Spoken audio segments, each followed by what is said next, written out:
Now India गठबंधन और Congress party सिर्फ एक राजनीतिक दल के खिलाफ नहीं लड़ी थी। ये चुनाव हम बीजेपी एक राजनीतिक दल, हिंदुस्तान के इंस्टीट्यूशंस, हिंदुस्तान का जो पूरा गवर्नेंस का स्ट्रक्चर है, इंटेलिजेंस एजेंसीज, सीबीआई, ईडी, ये सब, आधी जुडिशरी, इन सब के खिलाफ हम लड़े थे, क्योंकि इन सब संस्थाओं को, इन सब इंस्टीट्यूशंस को नरेंद्र मोदी जी ने और अमित शाह जी ने कैप्चर करा, धमकाया, डराया। प्रेस की तो मैं बात करता रहता हूं, आपको मतलब काफी बार कहा है कि आपका भी रोल रहना चाहिए, और उस रोल को काफी लोगों ने किया, काफी लोगों ने खुल के किया, काफी लोगों ने छुप के किया, और आपके इमोशंस कहां थे हमें मालूम है। लड़ाई संविधान को बचाने की थी, कॉन्स्टिट्यूशन को बचाने की थी। और मैं आपको सच बताऊं तो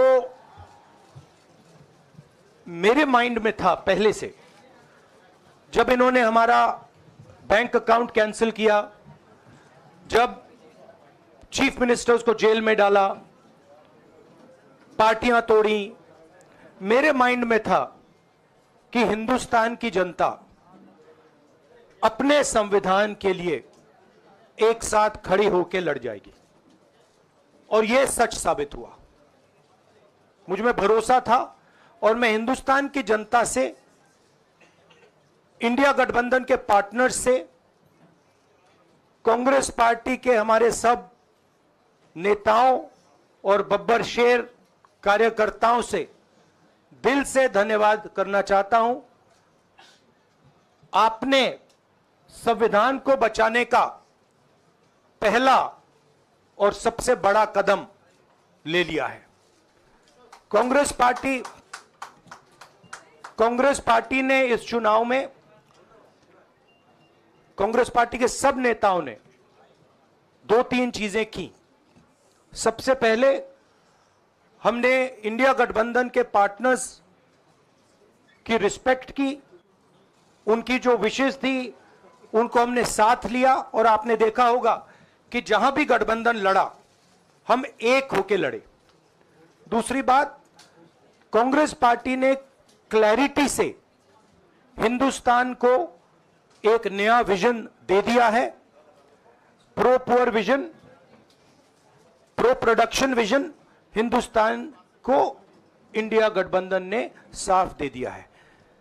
यह जो हमारा परफॉर्मेंस हुआ है, इंडिया गठबंधन का परफॉर्मेंस हुआ है, इसके पीछे कॉन्स्टिट्यूशन, जो रिजर्वेशन पर बीजेपी ने आक्रमण किया, गरीबी, अदानी जी के आपने स्टॉक्स तो देखे होंगे, देखे हैं वो स्टॉक्स उनके, तो बड़ी इंटरेस्टिंग बात है। जनता अदानी जी को मोदी जी से डायरेक्टली कोरिलेट कर रही है।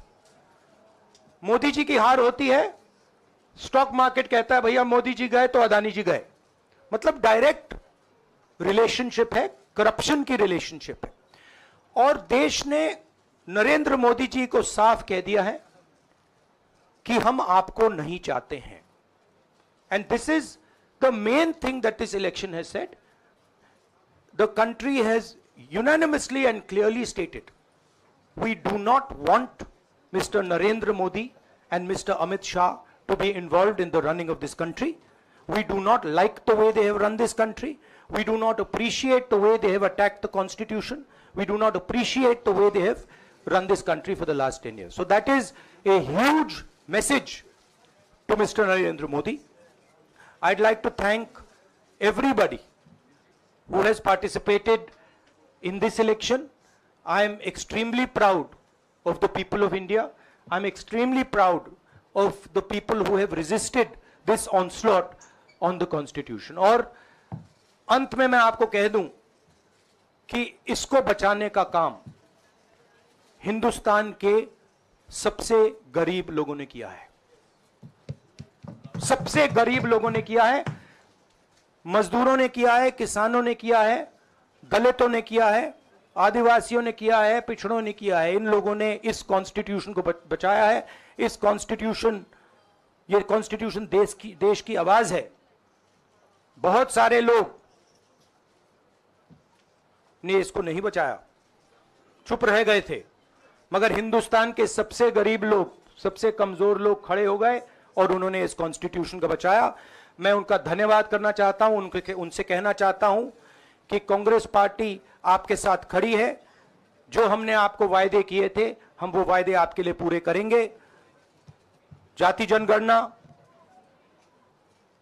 महालक्ष्मी, ये हमारे वायदे हैं। ये जो रिजल्ट है जनता की रिजल्ट है और ये जनता की जीत है और लोकतंत्र की जीत है।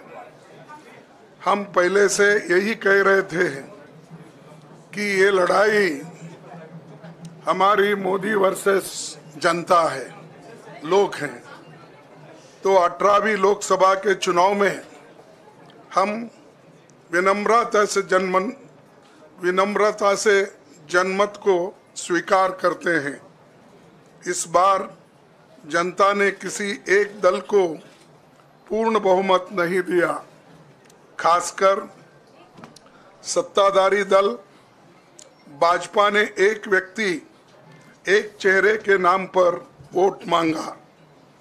अब ये स्पष्ट हो गया है कि ये मैंडेट मोदी जी के खिलाफ गया है। ये उनकी राजनीतिक और नैतिक हार है।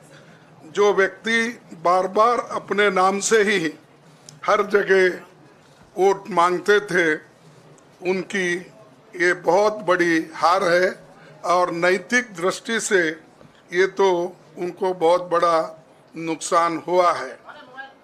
आप जानते हैं कि कांग्रेस पार्टी और हमारे इंडिया गठबंधन से बहुत प्रतिकूल माहौल में चुनाव लड़ा। सरकारी मशीनरी ने कदम कदम पर अवरोध डाला, बैंक खाते सीज करने से लेकर तमाम नेताओं के खिलाफ अभियान चलाया। फिर भी शुरू से आखिर तक कांग्रेस पार्टी का कैंपेन सकारात्मक था, पॉजिटिव था। हमने महंगाई, बेरोजगारी, किसानों और मजदूरों की बदहाली और संविधान संस्थाओं का दुरुपयोग जैसे विषयों को केंद्रीय मुद्दा बनाकर हम जनता के सामने गए थे। इन मुद्दों पर बड़ी संख्या में लोग हमसे जुड़े, हमारा समर्थन किया। प्रधानमंत्री ने जिस तरह का कैंपेन किया वो इतिहास में लंबे समय तक याद रखा जाएगा।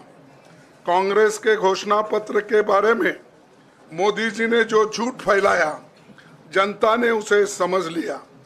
मैं इस मौके पर कहना चाहूँगा कि श्री राहुल गांधी जी की दोनों यात्राएं, भारत जोड़ो यात्रा और भारत जोड़ो न्याय यात्रा के दौरान लाखों करोड़ों लोगों को मिलना, लोगों की समस्याओं को सुनना और आगे चलकर उन समस्याओं का हल ढूंढना हमारे कैंपेन का आधार बना। हमने इसी को 5 न्याय और 25 गारंटी का नाम दिया और इसी के आधार पर हमने गारंटी कार्ड बनाया। हमारे कार्यकर्ता उसे लेकर घर घर पहुंच। देखिए, जो अयोध्या लेके ऐसा कांड किया है, अयोध्या में हरा है। मोदी जी का सीट में क्या है, पोस्टल बैलेट में भी हारा था। मैंने जो सुना, पहले तो 5 लाख वोट में जीता था, अभी क्या हुआ। इतना अहंबाद किसी के लिए ठीक नहीं है, हमारा लिए भी ठीक नहीं है। हम तो आज इतना आशीर्वाद जनता को मिला है कि हमारा सिर हम नीचू करने चाहते हैं। हम जनता को कहने चाहती हूँ रविंद्रनाथ टैगोर का भाषा में कि हमार माथा নত करे दाओ है तुम्हार चरण दुलार तले, सकल अहंकार है हमार डुबाओ चोखेर जले। আমাদের কোনো কৃতিত্ব নেই, সবটাই মানুষের কৃতিত্ব। আমি মানুষের চোখের ভাষা বুঝি।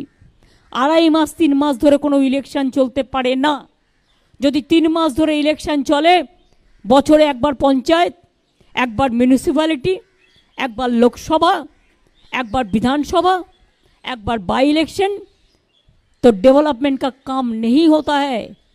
तो इसी के लिए जो कानून मोदी जी ने किया है, 147 MP को एक्सपेल करके, वो कानून अभी कामयाब नहीं होगा। इसी के लिए कि 2/3 मेजोरिटी तो नहीं मिला। 2/3 मेजोरिटी नहीं होने से कॉन्स्टिट्यूशन अमेंडमेंट नहीं होता। आप लोगों को पता है ना? पता है तो न पता नहीं है। जो हारा है उसको लिए हमारा कोई दुख नहीं है। हमारा पार्टी को अगर जो हारा भी है उसको हारा गया है रुपया देके, मैं तब भी उसको कंग्रेचुलेट करने चाहूँगी कि वो लोग हिम्मत से लड़ा। जो जगह में हम जीता उसमें हम जनता को कहेंगे they are the man of the match. हम आज का चुनाव में इलेक्शन कमीशन को जो रोल है, हम कहने चाहूँगी कि ये बीजेपी का कमीशन का तरह काम किया। They are just like his master voice of BJP. जो कंप्लेन किया वो काम किया। हम रिकाउंटिंग चाहते हैं तो नहीं देता है। बीजेपी को क्यों दिया रिपोल, हमको क्यों नहीं देते हैं? इसका मतलब यही होता है वो चालाकी से मोदी का सीट और 10 बड़ा बढ़ाने चाहते हैं। लेकिन प्लीज याद रखिए, जो सच होता है वो सच आता है। मोदी जी बहुत सारे पार्टी को तोड़ा है, अभी जनता ने उसको तोड़ दिया, उसको मोरल तोड़ दिया है। इसी के लिए मैं तो चाहूंगी किसी का ऊपर डिपेंडेंट नहीं होके आपको पहले रिजिग्नेशन करना चाहिए। इसी के लिए प्राइम मिनिस्टर का बाद नतून प्राइम मिनिस्टर होने से रिजाइन करना है। ये तो कॉन्स्टिट्यूशन का प्रॉब्लम है, कॉन्स्टिट्यूशन का सिस्टम है। चीफ मिनिस्टर को भी करना पड़ता है नया गवर्नमेंट के लिए। लेकिन हम चाहते हैं मोरल ग्राउंड से मोदी जी रिजाइन करें।